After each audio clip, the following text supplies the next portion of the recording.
प्रिय दोस्तों, स्वागत है आप सभी का आपके अपने YouTube channel Anil online education में। तो सबसे पहले हम आज को आपको एक सुविचार देते हैं कि जो गिरने से डरते हैं वो कभी उड़ान नहीं भरते।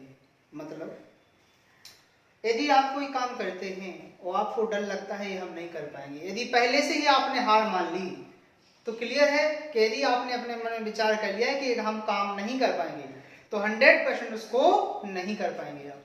और यदि मन में ठान लिया आपने कि हम इस काम को कर लेंगे तो जरूर उसमें आप सफल होंगे और कर लेंगे।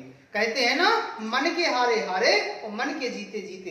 इसलिए अपने मन में एक विचार पैदा करिए हमेशा कि हमें ये काम करना है, और करना है तो जरूर आप एक दिन सफल होंगे। प्यारे बच्चों, मुझे भी कोचिंग के बारे में लगता था कि मैं पढ़ा रहा हूँ, मैं सफल होऊंगा नहीं होऊंगा ये पता नहीं, लेकिन ये लगता था हम जरूर सफल होंगे। और जब हम पहली साल पढ़ा रहे थे कक्षा 10th के बैच को, तो हमारी टॉपर परसेंटेज जो बच्चे की आई वो मात्र 75% आई। मुझे निराशा हुई कि मैंने बच्चों को अच्छा पढ़ाया और टॉपर बच्चा मात्र 75% निकला। लेकिन मैं मन से नहीं हारा। मेरा उस टाइम भी सपना था कि मैं मध्य प्रदेश टॉपर दूं, जिला टॉपर दूं, लेकिन वो सपना लगभग 3 से 4 साल में पूरा हुआ, क्योंकि परसेंटेज बढ़ती गई। पहली साल 75, दूसरी साल 86% बच्चे की टॉपर कोचिंग से आई, तीसरी साल 89% आई, चौथी साल 92% टॉपर बच्चे की आई, और पांचवी साल 96.6% टॉपर बच्चे की परसेंटेज आई। और 5 साल का वेट हुआ, लेकिन यहाँ ये जिला टॉपर बच्चा आ गया, थोड़ा और उम्मीद जगी। और इस बार जो MP Madhya Pradesh topper student आया 98.75% और एक बच्चा 98% आया, मुझे बहुत खुशी हुई। लेकिन सपना जुनून था पहले से मन में। एक प्रश्न तो हमारा इस टाइम भी हम बच्चों को बताते थे कि एमपी टॉपर करना है, लेकिन मन में रहा एक दिन हमारी मेहनत और बच्चे की मेहनत और आगे आई, और इस प्रकार से टॉपर रिजल्ट रहा। तो मैंने कहा कि जो उड़ान भरने से डरते हैं, ठीक है, जो उड़ान भरने से डरते हैं वो कभी सफल नहीं होते हैं। तो ध्यान रखना, उड़ान भरिए, आप चलिए, और गिरने का मत करिए आप लोग कि गिरेंगे क्या। आज हम आपको कक्षा 10वीं की प्रश्नावली 1.3 इसका नाम देंगे हम कठिन प्रश्नावली। आखिर कठिन क्यों देंगे इसका नाम? कठिन इसलिए देंगे इसका नाम क्योंकि वास्तविकता में एक कठिन प्रश्नावली है, और उन्हीं बच्चों पर एक प्रश्नावली बनेगी जो बच्चे गिरने से नहीं डरेंगे। मतलब गिरने से नहीं डरेंगे, मतलब सवाल को आपने देखा आपको कठिन लगेगा, आप बार बार लगाइए सवाल, तभी आप लोगों को समझ में आएगा। और सवाल इसमें कुछ ऐसे हैं कि हम प्रश्नावली के बता देंगे आपको, तो आप एग्जाम्पल के जरूर लगा सकते हैं। इसलिए वीडियो लंबा होगा थोड़ा सा। अगर आपको प्रश्न समझना है पूरी तरीके से तो सबसे पहले तो वीडियो को लाइक कर दो, आप चैनल को जरूर सब्सक्राइब कर दो, जिसे हम बेहतर से बेहतर आपको समझा सकें और बता सकें। तो चलिए 1.3 जो प्रश्नावली है अपनी, इसका जो पहला सवाल है अपना, इसका जो पहला सवाल है वो सवाल है अपना सिद्ध कीजिए की। सवाल है अपना सिद्ध कीजिए कि √5 एक अपरिमेय संख्या है। अपरिमेय संख्या है। सवाल है अपना सिद्ध कीजिए कि √5 एक अपरिमेय संख्या है। कठिन सवाल है, और जब कठिन पेपर बनते हैं तब ऐसे सवाल पूछे जाते हैं। इसको सॉल्व करना थोड़ी कठिन बात है, लेकिन हम जब बेहतर से बेहतर समझेंगे ध्यान से तो जरूर हमें ये सरल लगेगा। और 1-2 बार वीडियो को आपको देखना होगा, तब आप इस सवाल को क्लियर भी कर सकते हैं और नोट भी करते जाना। आप लोग पहले देखिए, फिर आप लोग नोट भी कर लेना। चलिए प्यारे बच्चों, सवाल है सिद्ध कीजिए √5 एक अपरिमेय संख्या है। तो सबसे पहले हमने एक बेसिक नॉलेज में कक्षा 9 के लिए बनाया वो क्या परिमेय संख्या है, क्या परिमेय। सबसे पहले वो वाला वीडियो देख लो आप लोग। उस वीडियो को देखने से आपको पूरी संख्याओं के बारे में पता चल जाएगा कि कौन सी संख्याएं परिमेय होती हैं, कौन सी अपरिमेय होती हैं, कौन सी संख्याएं वास्तविक होती हैं, कौन सी पूर्णांक और कौन सी पूर्ण प्राकृतिक होती हैं। उसको हमने कक्षा 9 वाले संख्या पहले अध्याय में बताया है, तो आप वो वीडियो देख सकते हैं। हमने सेंड भी किया था आप सभी लोगों को, जो बेसिक नॉलेज है। तो परिमेय अपरिमेय हम समझाते हैं। परिमेय संख्या क्या होती है, जिन्हें हम p बटे q के रूप में लिख सकें, यानी अंश बटे हर के रूप में लिख सकें, और q इक्वल नॉट 0 जो होती है परिमेय को। और अपरिमेय संख्याएं वे संख्याएं जिन्हें हम p बटे q के रूप में नहीं लिख सकते हैं, अपरिमेय संख्याएं, यानी √5 का वर्गमूल नहीं होता है। तो जिनका वर्गमूल नहीं होता है वे अपरिमेय संख्याएं होती हैं ज्यादातर, ठीक है ना।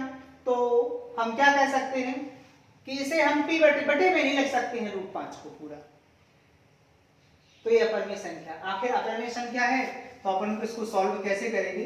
तो अपरिमेय संख्या कौन होती हैं, जिन्हें हम p बटे में नहीं लिख सकते हैं। तो सबसे पहले प्यारे बच्चों सिद्ध कीजिए कि √5 एक अपरिमेय संख्या है। मेरे वीडियो को आप लोग पूरा देखा करेंगे, तब आपको समझ में आएगा। आपने अब से वीडियो देखा, आपको बिल्कुल समझ में नहीं आएगा।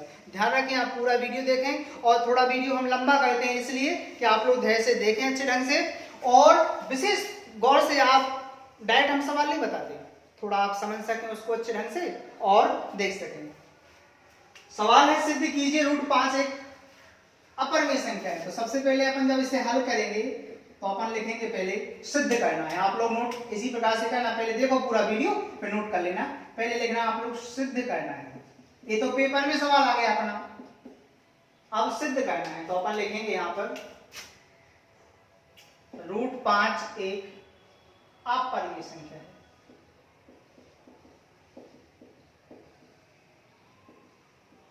चलिए अपन ने लिख लिया √5 एक अपरिमेय संख्या है। ये अपन ने लिख दिया, सिद्ध करना है अपन को। अब लिखेंगे अपन इसे सॉल्यूशन में, लिखेंगे माना कि √5 एक परिमेय संख्या है। इसके विपरीत मानना है आपको, तब अपन इसे सिद्ध कर पाएंगे। विरोधाभासी परिणाम से सिद्ध होना है इसे, वैसे सिद्ध नहीं होना है। तो अपन लिख लेंगे कि माना कि √5 एक परिमेय संख्या है। जब परिमेय संख्या है तो इसे p बटे q के रूप में लिखा जा सकता है। तो अपन लिखेंगे तो √5 को p बटे q के रूप में लिखने पर, जब अपन ने इसके विरोधाभास में माना सिद्ध करने के लिए कि माना कि √5 एक परिमेय संख्या है, जब परिमेय है तो मैंने क्या बताया था बच्चों, तो उसे p बटे q के रूप में लिखा जा सकता है। तो अपन लिया तो √5 को p बटे q के रूप में लिखने पर, तो अपन कैसे लिख सकते हैं, तब p बटे q बराबर √5 लिख लिया अपन। अब अपन क्या काम करेंगे, अब अपन लिखेंगे यहां पर कि p बटे q बराबर √5।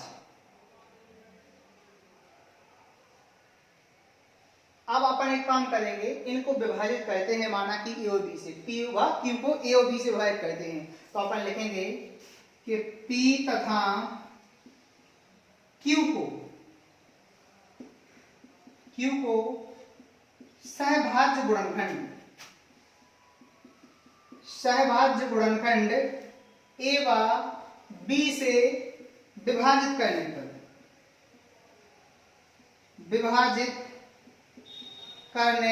पर, जैसे ही अपन विभाजित करेंगे p तथा q को सहभाज्य गुणनखंड a व b से विभाजित करने पर, सहभाज्य गुणनखंड समान गुणनखंड से विभाजित करने पर, तो अपन क्या काम कर सकते हैं, यहां पर लिख सकते हैं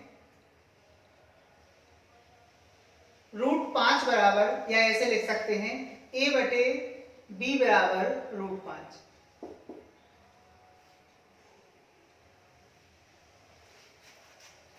a बटे b बराबर √5 आ गया अपना। अब अपन को क्या काम करना है कि यहां पर b का अपन गुणा कर देंगे, त्रिया गुणा कर देंगे, तो हो जाएगा a बराबर √5 b। अब लिखना है अपन को दोनों पक्षों का वर्ग करने पर। तो लिखेंगे अपन दोनों पक्षों का वर्ग करने पर। अब प्यारे बच्चों वर्ग कैसे करते हैं? दोनों पक्षों का वर्ग करने पर वर्ग करेंगे, a का वर्ग a स्क्वायर और √5 का वर्ग। प्यारे बच्चों ध्यान से देखो √5 का वर्ग कैसे करते हैं, यहां पर समझ लो √5 का वर्ग। चलो यहां पर समझा देते हैं √5 का वर्ग का। √5 का वर्ग हमेशा ध्यान रखना कि एक वर्ग माने घात 2 और रूट माने होता है वर्गमूल। तो वर्ग और वर्गमूल हमेशा एक दूसरे के अपोजिट होते हैं। तो वर्ग पहले से अगर वर्गमूल हो और उसी संख्या पर वर्ग चढ़ा हो तो वर्ग से वर्गमूल कैंसिल हो जाता है, इसलिए ये कैंसिल हो गया, इसलिए 5 का 5 आ गया यहाँ पर। √5 का वर्ग 5 हो जाएगा क्योंकि वर्ग से वर्गमूल कट जाता है और b का वर्गमूल b स्क्वायर। तो प्यारे बच्चों मुझे आशा है इतना आप लोगों को जरूर समझ में आया होगा। अब एक काम करते हैं, हमें माना कि यहाँ पर b का मान चाहिए, b स्क्वायर का मान चाहिए यहाँ पर तो 5 बटे में आ जाएंगे। तो यहाँ हो जाएगा अपना b स्क्वायर बराबर a स्क्वायर बटे 5। हमने डायरेक्ट लिख दिया है कि हमें b स्क्वायर का मान चाहिए तो a स्क्वायर बटे में आ जाएंगे 5। इसका नाम दे देंगे अपन समीकरण नंबर 1। इसको अपन दे देंगे समीकरण नंबर 1 दे देंगे अपन यहाँ पर। तो मुझे आशा है इतना आप लोगों को जरूर समझ में 100% आ गया होगा। इसके बाद भी हम समझाने वाले हैं आपको। हाँ तो प्यारे बच्चों अपना समीकरण 1 बन गया। कैसे बन गया? हमने आपको पूरा समझाया कि दोनों पक्षों का वर्ग किया, a का वर्ग a स्क्वायर, √5 से वर्ग कट जाएगा 5, b का b स्क्वायर, हमें b स्क्वायर का मान चाहिए माना कि तो 5 बटे में आ जाएगा। अब इसको हम मिटा रहे, आप जरूर नोट कर लेना, इसको बार बार समझना, इसको यहां से हम मिटा रहे। चलिए अब आगे का समझना आप लोग ध्यान से।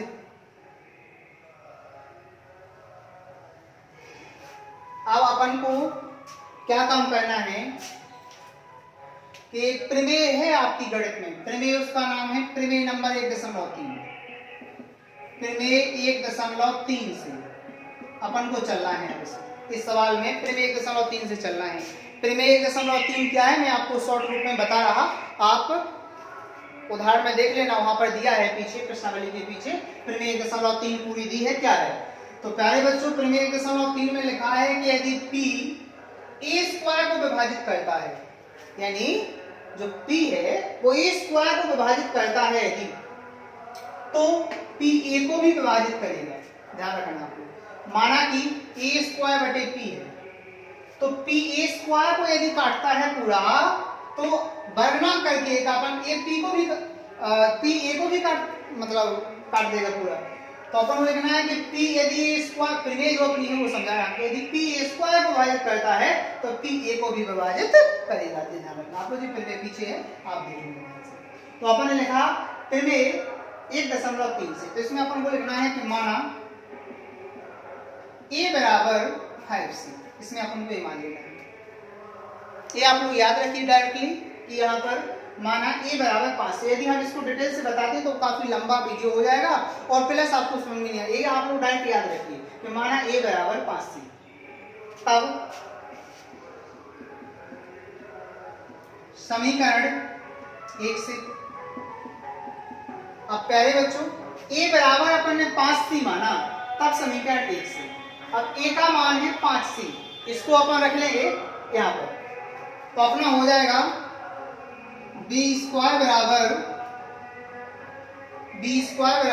a का मान कितना है अपना 5c, तो 5c रख लेंगे अपन। a का वर्ग है ना, तो a का वर्ग कर देंगे अपन 5c का, और बटे 5, सॉरी पूरे का वर्ग करना है अपन को।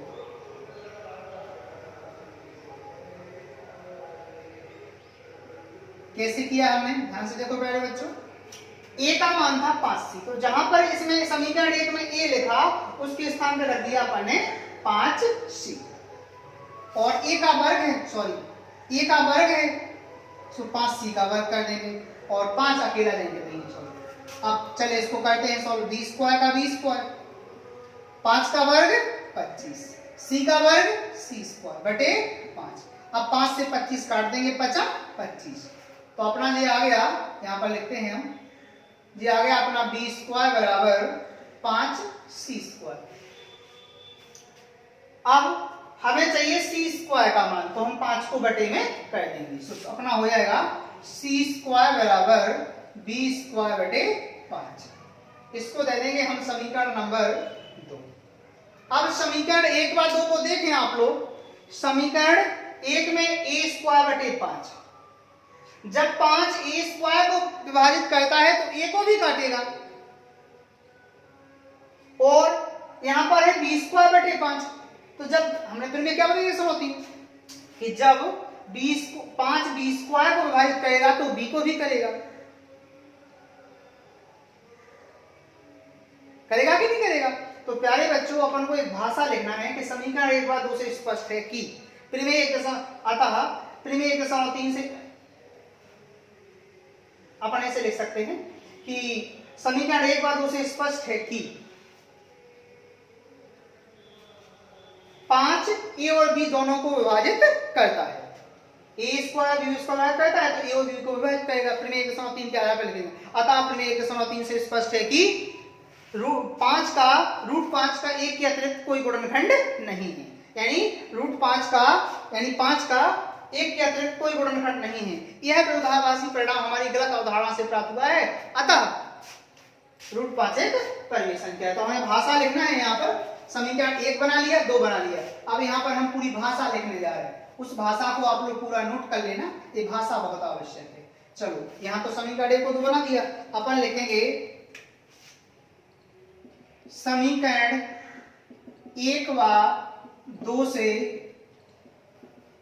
स्पष्ट है कि 5 a तथा b दोनों को विभाजित करता है। कैसे? देखो, यहां पर 5 a को काट रहा, यहां पर 5 b को काट रहा। तो लिखा अपन ने कि समीकरण 1 व 2 से स्पष्ट है कि 5 a तथा b दोनों को विभाजित करता है। इसलिए प्रमेय, कौन सी प्रमेय थी वो अपनी? प्रमेय 1.3 से स्पष्ट है कि 5 का 1 के अतिरिक्त, क्योंकि 5 5 से कटा, 5 का 1 के अतिरिक्त कोई गुणनखंड नहीं है, गुणनखंड नहीं है। इसलिए गुणनखंड नहीं है, बस इतना लिखेंगे अपन। यह है विरोधाभासी परिणाम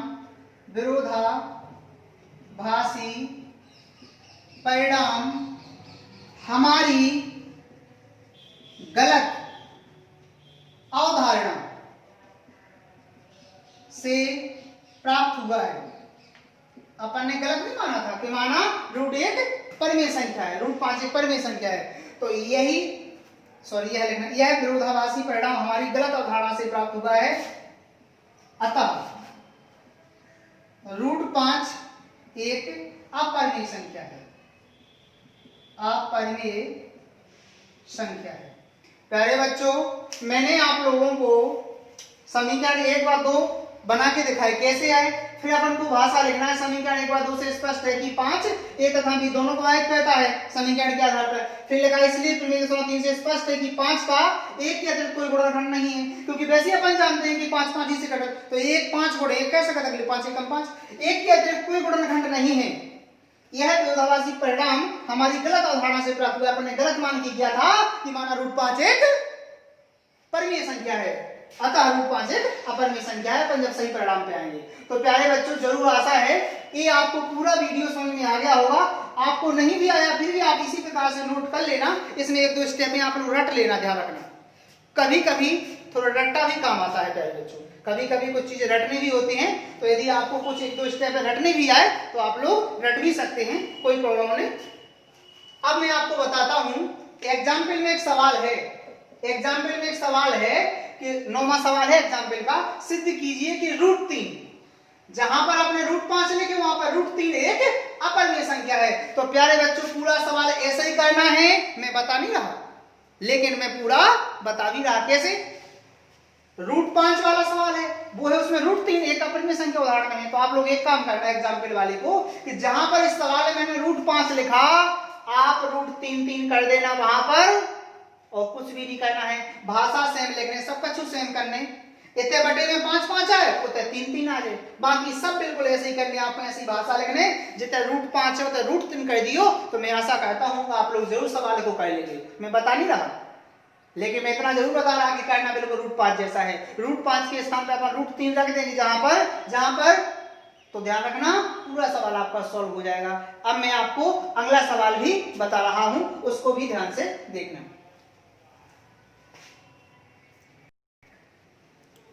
हाँ प्यारे बच्चों, अभी हमने आप लोगों को पूरा सवाल बताया है कि √5 एक अपरिमेय संख्या है, कैसे सिद्ध करना है। फिर एग्जाम्पल का भी उसी आधार पर बताया मैंने आपको, आधार पर लगा सकते √3 एक अपरिमेय संख्या है। अब प्यारे बच्चों अगला सवाल समझे ध्यान से, प्रश्नावली का दूसरा सवाल। प्रश्नावली का दूसरा सवाल आपको पता होना चाहिए। सवाल है अपना, सिद्ध कीजिए कि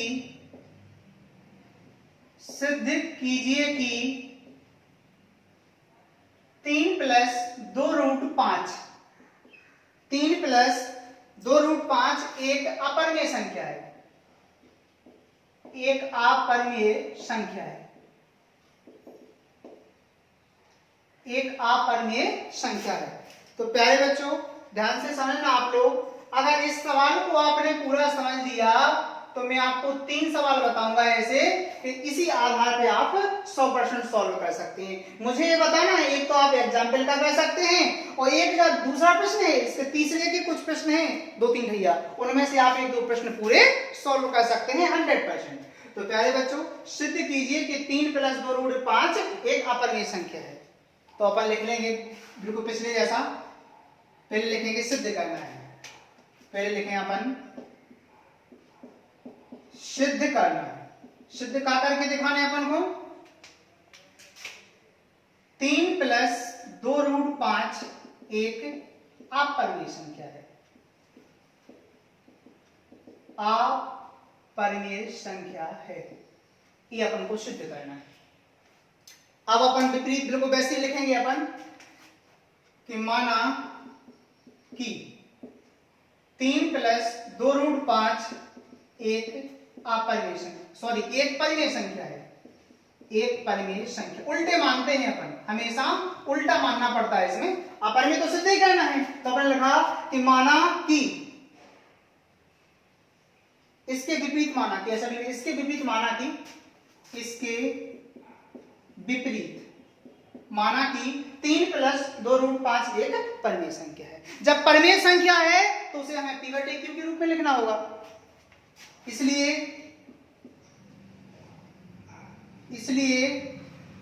3 + 2√5 को P/Q के रूप में लिखने पर, अब इसे हम P/Q के रूप में लिख सकते हैं। कैसे? अपन लिखेंगे P/ अपने से लिख लो 3 + 2√5 बराबर P/Q।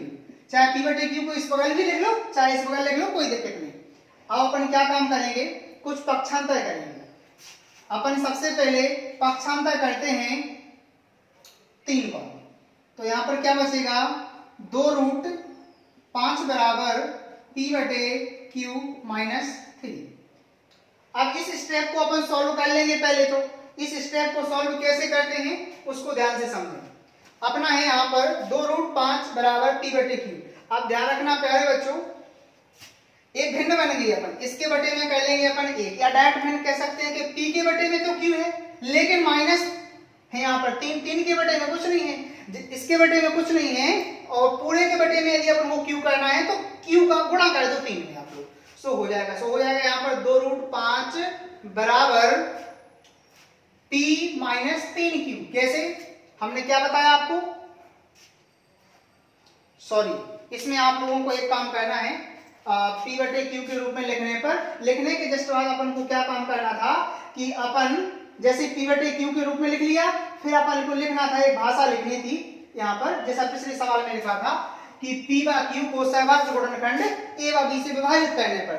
इससे भी आंसर आ जाएगा, इससे भी कोई दिक्कत नहीं, लेकिन वो भाषा अपन पूरी लिख लो। अपन लिख लेंगे कि पी व क्यू को सहभाज्य गुणनखंड ए व बी से विभाजित करने पर।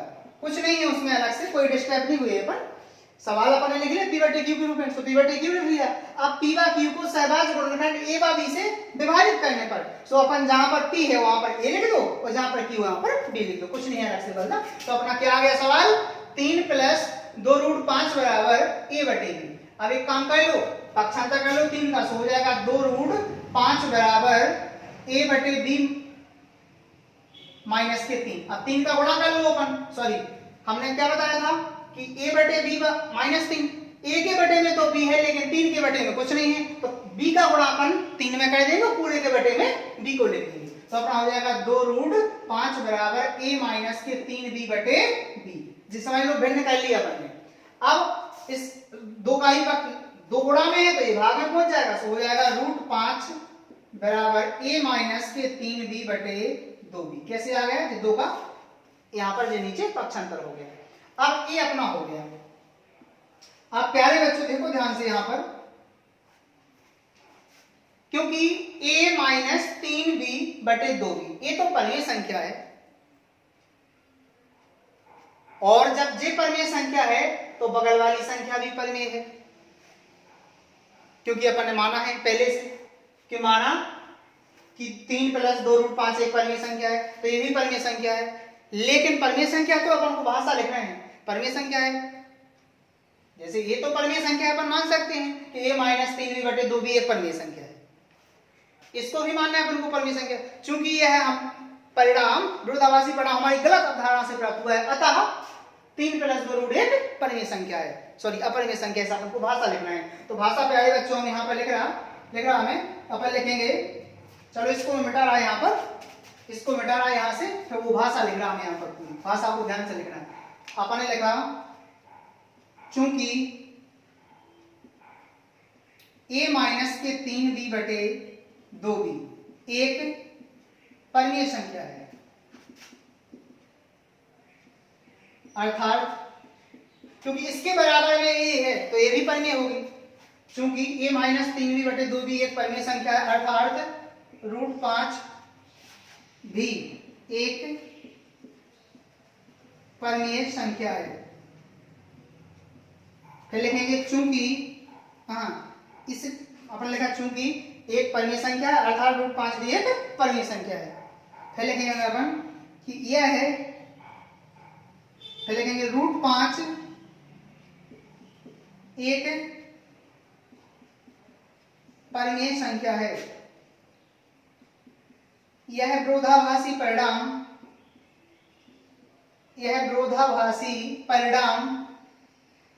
हमारी गलत अवधारणा से प्राप्त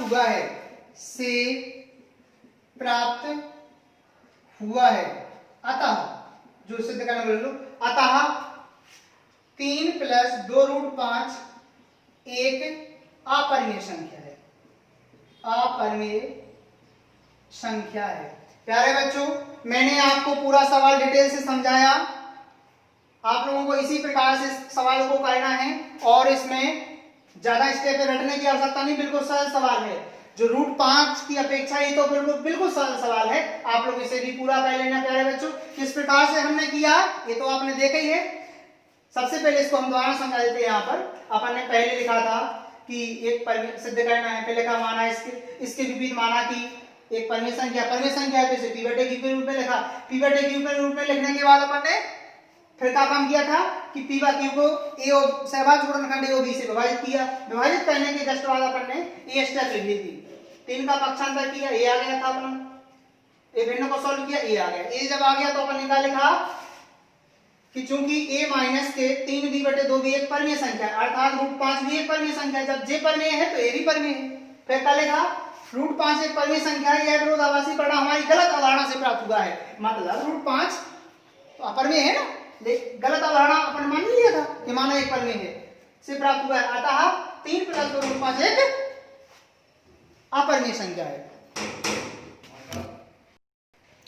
हमने आप सभी लोगों को प्रश्नावली का दूसरा सवाल बताया।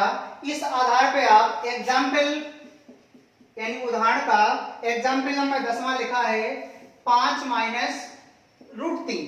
5 - √3 एक अपरमेय संख्या है। इसको भी आप सिद्ध कर सकते हैं, वैसे मान के करना है अपन को जैसा हमने इसमें माना था। यहाँ पर हमने 3 का पक्षांतर किया था, तो आप भी 3 का पक्षांतर कर देना, यहाँ पर 5 का कर देना। यहाँ पर प्लस, यहाँ पर माइनस, माइनस से कोई दिक्कत नहीं, आपको माइनस लगा रहने देना आप लोग। लेकिन हमने लास्ट टाइम आप इस 2 का पक्षांतर किया था, यहाँ पर √3 के बगल पे कुछ है नहीं तो पक्षांतर भी नहीं होगा। वहां पर अपना नीचे आ गया था 2b, तो यहाँ पर अकेला b का b रहेगा आपका, तो कुछ भी चेंज नहीं करना है। आपने यदि प्रश्नावली का दूसरा सवाल समझ लिया तो आप इसको भी पूरी को इसी विधि से सॉल्व कर लेना और ऐसी भाषा लिख लेना। अब प्रश्नावली का जो स्पेशल तीसरा सवाल है, तीसरे में 3 सवाल हैं, पहला, दूसरा और तीसरा सवाल। पहला सवाल है अपना 1/√2 सिद्ध करना है कि यह अपरमेय है। दूसरा सवाल है 7√5, इसको भी सिद्ध करना है अपन को। और तीसरा सवाल है 6 + √2। तो ये तो अपना एग्जाम्पल नंबर 10 में जैसा है वाला सवाल है, तो तीसरे का तीसरा सवाल भी आप कर सकते हैं। तो प्रश्नावली का मैंने आपको दूसरा बताया, तो दूसरे के आधार पे आप लोग एग्जाम्पल नंबर उदाहरण नंबर 10वां और प्रश्नावली का तीसरे का तीसरा पूरा सोल्व कर सकते हैं। इसी प्रकार से भाषा लिखना है। अब मैं आप लोगों को तीसरे का जो पहला और दूसरा सवाल है, तो इसमें से पहले मैं आपको दूसरा बता रहा, क्योंकि दूसरा बताने से एग्जाम्पल नंबर यानी उदाहरण का आपका 11वां क्लियर हो जाएगा। तो मैं प्रश्नावली 11वां उदाहरण है अपना 3√2, प्रश्नावली का है अपना तीसरे का दूसरा है 7√5 सिद्ध करना है या अपरमेय है। और प्रश्नावली का सवाल है 3√2 ये सिद्ध करना है। तो मैं आपको तीसरे का दूसरा बता रहा, तो एग्जाम्पल आप लोग 11वां कर लेना। फिर मैं आप लोगों को लास्ट टाइम तीसरे का पहला बताऊंगा। तो चलिए हम देखते हैं सवाल को। सवाल लिख लेते हैं पहले, और आप लोग भी लिख लेना ध्यान से।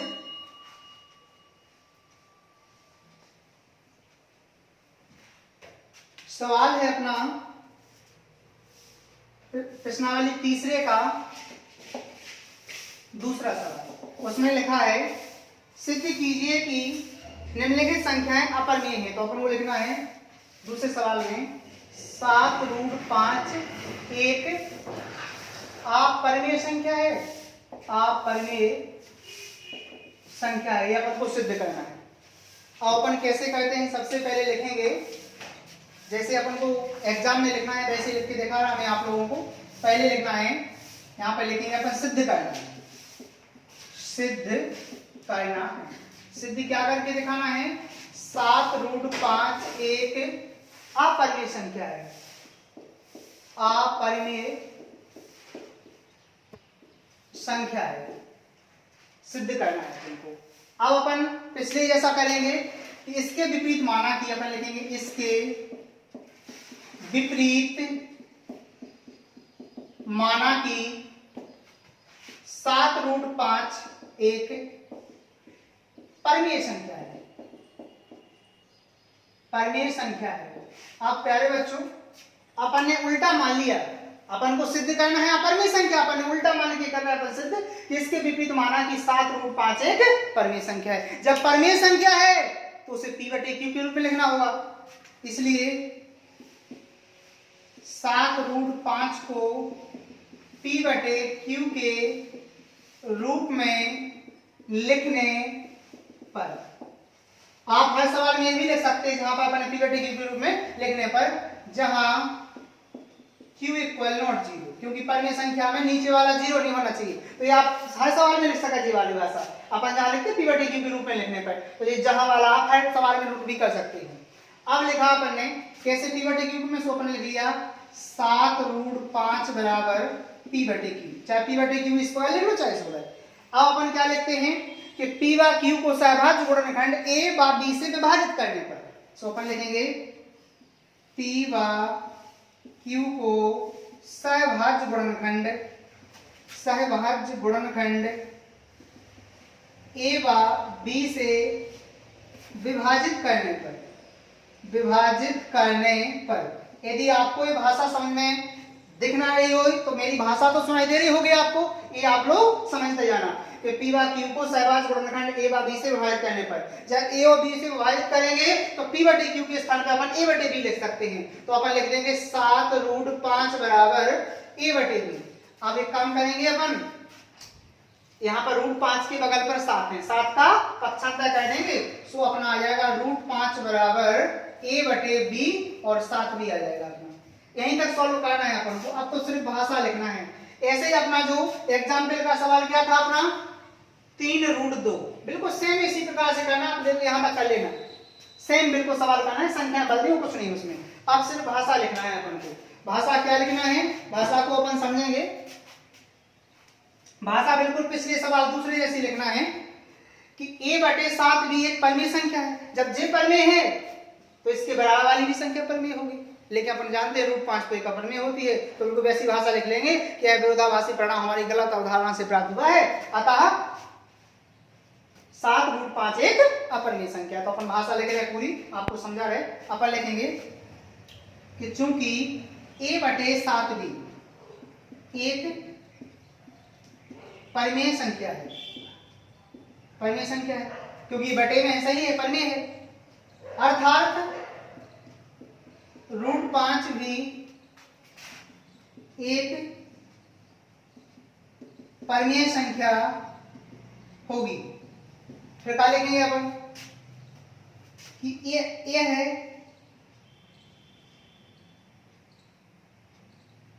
फिर लिखेंगे अपन √5 एक। अब लिखेंगे अब √5 या अपन कुछ भी इसमें डायरेक्ट लिख दो, तो √5 एक परमेय संख्या है, परमेय संख्या है। यह विरोधाभासी परिणाम, यह विरोधाभासी परिणाम हमारी गलत अवधारणा से प्राप्त हुआ है, गलत अवधारणा से प्राप्त हुआ है, अवधारणा से प्राप्त हुआ है। अतः 7√5 एक अपरमेय संख्या है। ऐसा अपन लिख लीजिए पूरे सवाल को। तो मैं आशा करता हूं आप लोगों को जरूर दूसरा सवाल और एग्जाम्पल का जो 11वां सवाल है वो आप जरूर लगा लेंगे। अब सिर्फ अपना एक ही सवाल बचा, वो हम आपको सॉल्व करके अभी दिखाते हैं।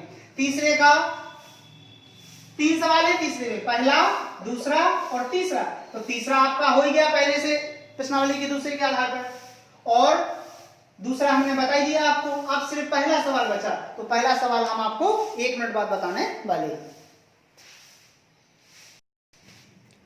हमने अभी आप लोगों को तीसरे के प्रश्न बताए थे, अब आपको अगला सवाल बताने वाले हैं, तीसरे का पहला सवाल। और इसको आप लोग मोस्ट भी लिख लेना, पेपर के लिए सबसे ज्यादा मोस्ट सवाल प्रश्नावली का पहला और तीसरे का पहला सवाल है और एग्जाम्पल का सवाल।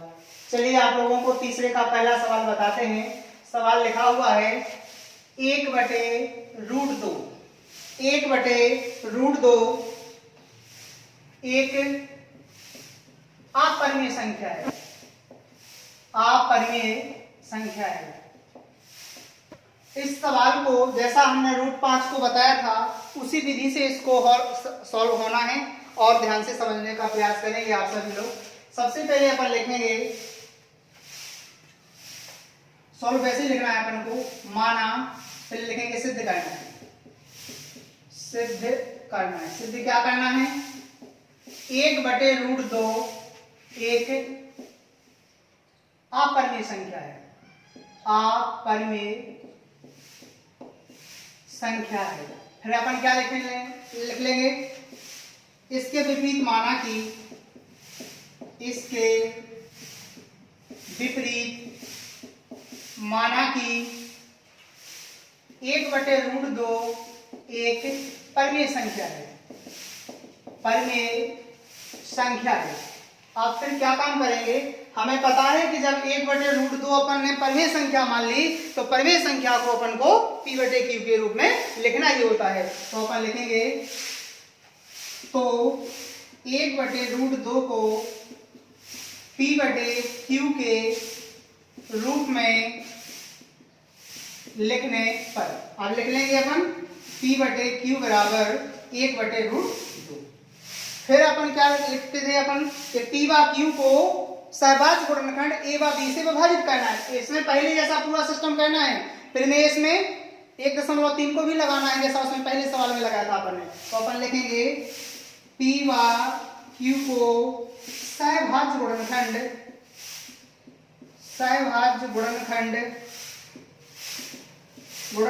a व b से विभाजित करने पर अब जैसे विभाजित करेंगे तो हमने क्या बताया था, p/q के स्थान पर अपन क्या लिख सकते हैं, a/b। तो अपन लिख देंगे a/b बराबर 1/√2। अब त्रिया गुणा कर लेंगे अपन, सो b का हुआ 1 में, सो b कम b, और √2 का हुआ a में, सो अपना आ जाएगा a√2। अब अपन लिखेंगे दोनों पक्षों का वर्ग करने पर, दोनों पक्षों का वर्ग करने पर वर्ग करेंगे तो b का वर्ग b स्क्वायर बराबर, अब अपन को पता है √2 का वर्ग क्या होगा 2, क्योंकि वर्ग से वर्ग कट जाता है, a का वर्ग a स्क्वायर। अब हमें a स्क्वायर का मान चाहिए तो 2 बटे में आ जाएगा, तो a स्क्वायर बराबर हो जाएगा अपना b स्क्वायर बटे 2। समीकरण नंबर दे देंगे इसका नाम a। हमें आशा है आपको इतना समझ में आ गया होगा जरूर। यहाँ पर 2 b स्क्वायर को विभाजित कर रहा तो b को ही विभाजित करेगा। अब लिखेंगे अपन प्रमेय 1.3 से, प्रमेय 1.3 से। पिछले सवाल में अपन ने माना था पहले वाले में कि a बराबर 5c। क्यों माना था a बराबर 5c? अब इसमें अपन को उल्टा करना है, क्यों? क्योंकि उसमें a स्क्वायर यहाँ पर था, इसलिए अपन a बराबर माना था। अब यहाँ पर तो b पहले से आ गया, इसलिए अपन को b बराबर मानना है, 5c नहीं सिर्फ 2c। तो अपना लिखना है 1.3 से b बराबर 2c। तब समीकरण 1 से क्या हो जाएगा, b का मान 2c अपन यहां रखेंगे तो क्या आएगा, a स्क्वायर का a स्क्वायर, b स्क्वायर का मान क्या है 2c, तो 2c का होल स्क्वायर बटे 2 के 2। अब इसको अपन काटेंगे तो a स्क्वायर बराबर हो जाएगा अपना 2 का वर्ग 4, c का वर्ग c स्क्वायर बटे 2 के 2। 2 से 2 काट दिया, 4 काट 2 दूनी 4, तो a स्क्वायर बराबर हो जाएगा अपना 2c स्क्वायर। अब हमें चाहिए c स्क्वायर का मान, तो 2 बटे में आ जाएगा, तो हम इसको यहां पर लिख रहे हैं।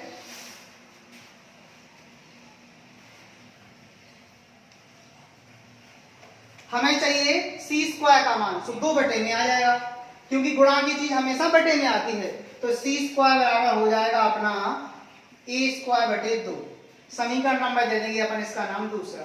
अब समीकरण 1 में देखें आप, 2 b स्क्वायर को काट रहा, और समीकरण 2 में आप 2 a स्क्वायर को काट रहा।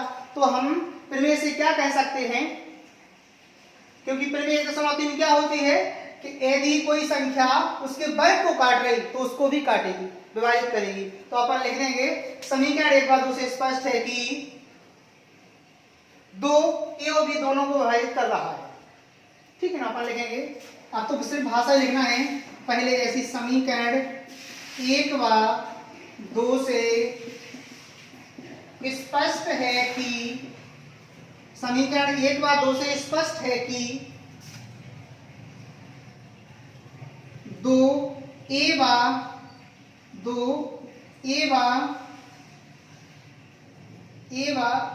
तथा लिख लो, a तथा b दोनों को विभाजित करता है। अब अपन लिखेंगे भाषा भी इसी प्रकार से, प्रमेय 1.3 से स्पष्ट है कि स्पष्ट है कि दो का एक के अतिरिक्त वहां लिखा था अपन ने 5 का, 2 का एक के अतिरिक्त कोई गुणनखंड नहीं है, कोई गुणनखंड नहीं है। फिर लिखेंगे अपन यह विरोधाभासी परिणाम हमारी गलत अवधारणा से प्राप्त हुआ है अतः 1/√2 एक अपरिमेय संख्या है। ऐसा अपन लिख सकते हैं पूरा। एक सिर्फ भाषा है, इसमें थोड़ी भाषा आपको एक तो सवाल की याद कर लो, आप हर सवाल की आपको भाषा जरूर समझ में आ जाएगा। यदि आप ये वीडियो का लगभग 2 से 3 बार देखो और हर सवाल का आप लगाओ, पहला सवाल लगाओ, पहले तो आप 5 बार लगाओ, पहले 2 से 3 बार देखो वीडियो, फिर पहले सवाल का लगाओ 2-3 बार, फिर अगले सवाल का लगाओ और एग्जाम्पल के साथ साथ लगाओ जाओ।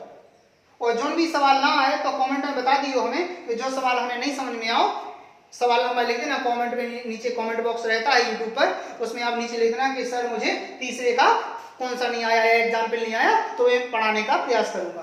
क्योंकि मैं आपको बिल्कुल क्लासरूम जैसा पढ़ाने का प्रयास कर रहा कि जैसे मैं क्लासरूम में पढ़ाता हूं।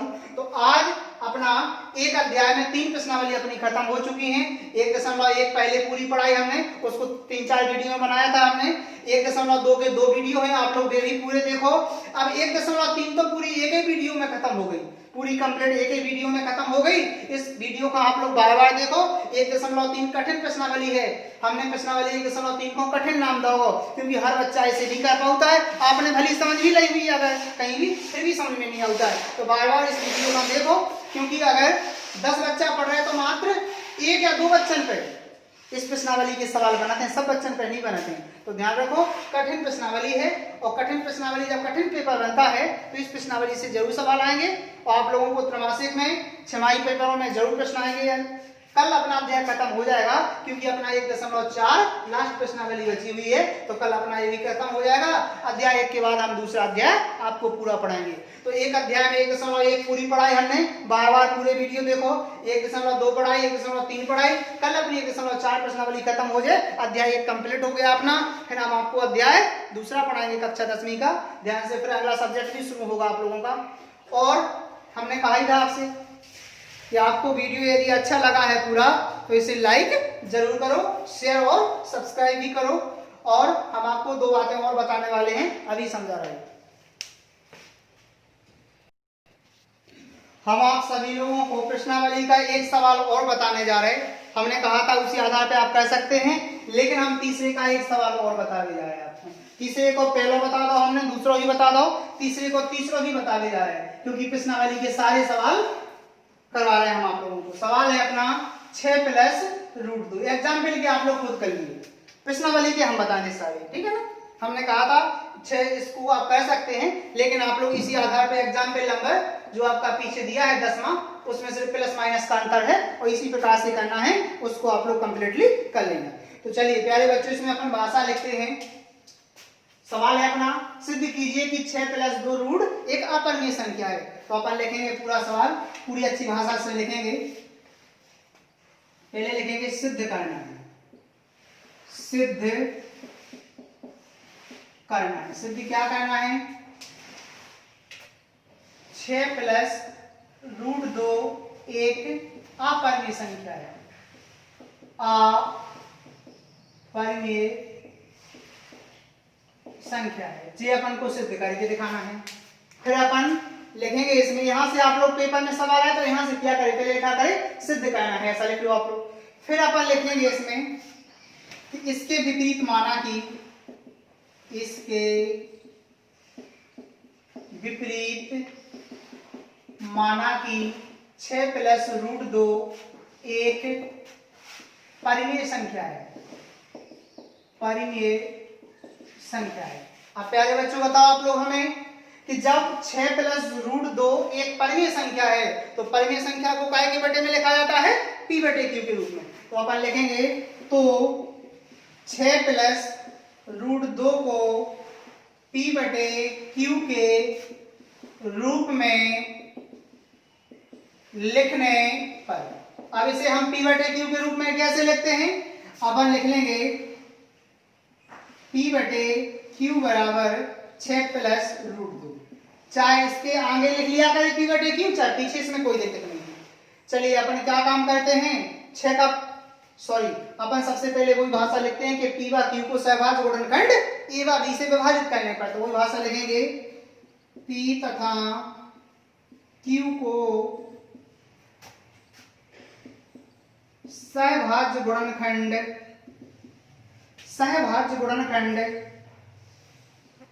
A तथा B से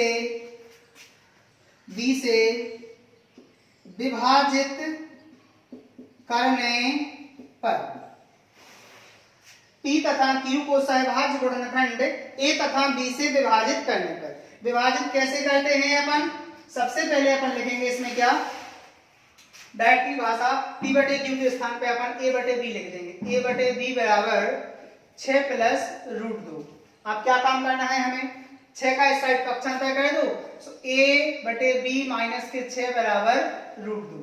अब इस भिन्न को सॉल्यूशन कर लो, क्योंकि A के बटे में तो B है लेकिन माइनस 6 के बटे में नहीं है, तो 6 का B का गुणा 6 में कर दो, पूरे के बटे में B लिख दो, तो अपना हो जाएगा A माइनस के 6B बटे B बराबर रूट 2। अब आप लोग यहीं तक इसे रहने देना। अब इसके बाद अपन को पूरी भाषा लिखना है। अब भाषा क्या है अपनी, पूरी ध्यान से समझे। यहाँ पर भाषा पूरी हम लिख के दिखा रहे हैं आपको, और आप लोगों को भाषा हम बार बार इसलिए लिख रहे हैं क्योंकि इस सवाल में भाषा में नहीं, अगर आपकी भाषा छूट गई तो आपका पूरे नंबर ना मिले प्रश्न में, ध्यान रखना। पूरे नंबर आपको तभी मिले जब आप पूरा डिटेल से आप लोग इसी प्रकार से पूरी भाषा सहित लिख के दिखाओ, तब आपका पूरे नंबर मिले, नहीं तो पूरे नंबर ना मिले आपको। तो चलिए प्यारे बच्चों, अपन लिखते हैं इसमें, क्या लिखते हैं, चूंकि A माइनस के 6B बटे B एक परिमेय संख्या है, अर्थात जब J परिमेय है तो इसको ही मान के चलना है, अर्थात रूट 2 भी एक परिमेय संख्या होगी। अपन रूट 2 भी एक परिमेय संख्या होगी, फिर लिखेंगे अपन तो रूट 2 एक परिमेय संख्या है,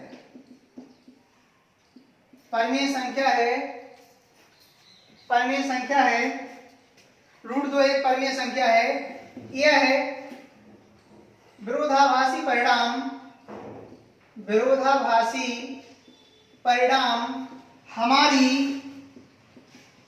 हमारी गलत अवधारणा से प्राप्त हुआ है।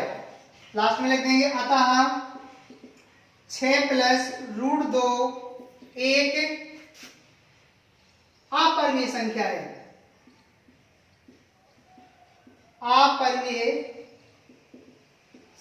प्यारे बच्चों, यदि इस प्रश्नावली को आपको पूरा समझना है तो 100% आप प्रत्येक सवाल को देखें, पूरे वीडियो को लगभग 1 से 2 बार देखो आप लोग, तब आपका पूरा तटस्थ सवाल हो पे क्लियरिटी।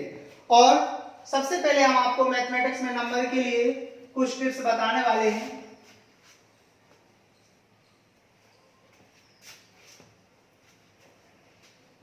देखो, हम आपको एमपी बोर्ड का ब्लूप्रिंट बता रहे हैं अध्याय 1 का। एमपी बोर्ड में ये अध्याय 7 नंबर में आता है, अगले साल 2 साल से 7 नंबर में आ रहा। एक ऑब्जेक्ट टाइप क्वेश्चन, एक 2 नंबर का प्रश्न, एक 4 नंबर का प्रश्न, 4 और 2 6 1 7 नंबर के प्रश्न आ रहे हैं अपने इनमें से। तो 7 नंबर आपके क्लियर हो रहे हैं, केवल लास्ट प्रश्नावली बची, सुबह हम आपको कल पढ़ाए दे रहे। कंप्लीट आप लोग एक अध्याय होगा आपको। हमें आशा है कि आपने प्रत्येक वीडियो को ध्यान से देखोगे, आप लोग जरूर पूरे वीडियो देख रहे होंगे। और इस साल 2020 का रिजल्ट आया, उसमें गणित में 100 में 100 नंबर आए। तो 100 में 100 नंबर, अब हर साल पी के पहले 98 नंबर आ रहे थे, 98 98 कई बच्चों ने किया रहे थे, लेकिन इस बार 100 में 100 कैसे आए? क्योंकि वो बच्चा ने लगन से पढ़ो, बारीकी गलती नहीं करी। और जो बच्चा बारीकी माइनस प्लस की गलती नहीं करता है, ध्यान से भाषा लेकर, क्योंकि पूरी भाषा लिखी पे नंबर मिलत अच्छी। फिर आप सोच रहे हो कि शॉर्ट शॉर्ट में कर दो तो शॉर्ट शॉर्ट नंबर भी हो जाए। पता चलो कई बच्चा पढ़ते हैं, उनके साथ पढ़ा तो पूरा देते हैं, लेकिन भाषा नहीं लिखते हैं। और भाषा नहीं लिखाओ, भाषा का शॉर्ट करे सो तो नंबर शॉर्ट हो जाए। ध्यान रखो, आप लोग लिख लिखा कहूँ नहीं, प्रैक्टिस करो बार बार, एग्जाम्पल के सवाल लगाओ। और दिन भर मोबाइल भी ना देखो। जैसे ये वीडियो डाल रहे हैं हम, तो पता चलो कि तुम दिन भर मोबाइल लेके बैठ गए, नहीं, ये आपकी गलत विचारधारा हो गई, ये लत लग गई आपको। सिर्फ मोबाइल का यूज तो नहीं करो, कोई वीडियो आओ को मैसेज देखो कि जो 9 वीडियो है ये हमें देखो नहीं है, सब वीडियो बार बार ना देखो। हम क्या कह रहे हैं आपसे, जो 9 वीडियो है उके पूरा देखो, जो सवाल नहीं आओ आपको समझ में उके देख लो आप लोग बार बार। जैसे कौन प्रश्नावली है उनको सवाल नहीं आओ आपको समझ में, तो वीडियो का बार बार देखो, कोई दिक्कत नहीं है। तो हमारा मतलब ये नहीं है कि आप लोग मोबाइल ज्यादा चलाएं, मोबाइल सिर्फ उतना ही यूज करें जितना आपके लिए उपयोगी है, जरूरत है, आप उतना ही मोबाइल यूज करो। और प्यारे बच्चों, गणित में यदि आप लोग 100 में 100 ले आओ चाह रहे तो बिल्कुल हमारे टिप्स से समझो। आप लोग पूरे 15 अध्याय हम आपको पढ़ाएं ध्यान से, और एक भी गलती ना हुई है आपकी। और भाषा शॉर्ट नहीं करने, भाषा हम क्या करें, सवाल तो जूचा लगा, कई टीचर का काम करे कि भाषा शॉर्ट कर दे, और उनके बच्चा पेपर तो करके आ गए कई 90 नंबर को, और कई नंबर तो आए मात्र 75, कई नंबर कहाँ गए, क्योंकि टीचर ने भाषा शॉर्ट पहले से कर दी, सो तुम्हारा नंबर शॉर्ट हो गए 75 आए। लेकिन मैं तारीफ नहीं कर रहा खुद की, अगर मेरे यहाँ का बच्चा सोचता है कि मेरे पेपर में 80 नंबर आ जाएंगे तो उसके 82 आते हैं, क्योंकि वो काट पीट के नंबर जब 80 जोड़ते हैं उनके 82 हो जाते नंबर। इसे हो जा क्योंकि उनके जो प्रश्न पे वो नंबर काट दे कि ई प्रश्न पे हमारे नंबर कट जाने का गलती हो गई, वह गलती अच्छी भाषा में सुधार के, और वो टीचर ध्यान नहीं देता, पूरे नंबर दे दे। तो प्यारे बच्चों, मैं आपसे बार बार कह रहा, आप भाषा का बहुत अच्छी लिखो, सुंदर राइटिंग, और प्रैक्टिस करो, तेज लेके गति से करो, सुन करो। आप लोग डेली से बार बार लगाओ, 1.1 कई बार लगाओ, 1.2 लगाओ, 1.3 जितनी पढ़ा दी उनका लगाओ, और बाकी के सब्जेक्ट पे ध्यान देने, अकेले गणित से कछु नहीं होने, क्योंकि सब सब्जेक्ट से परसेंटेज बनाते हैं। तो ध्यान रखो, आप लोग जो हिंदी है उसकी संपूर्ण किताब पढ़ो, आप लोग गद्य पाठ पद्य पाठ, हिंदी को पूरा ध्यान से देखो। अंग्रेजी में आप लोग ग्रामर वगैरह जो हमने 9th में पढ़ाई की आप लोगों ने कहा, या हमने नहीं पढ़ाई थी और किसी के पास आपने पढ़ो हुए, तो अंग्रेजी की ग्रामर, निबंध वगैरह, एप्लीकेशन लेटर, ये तो सामान्य है, इनकी आप लोग प्रैक्टिस करो, इनको सीखो। सामाजिक विज्ञान की किताब पढ़ो, प्रश्नोत्तर देखो सामाजिक के, हम आपको समझाएं।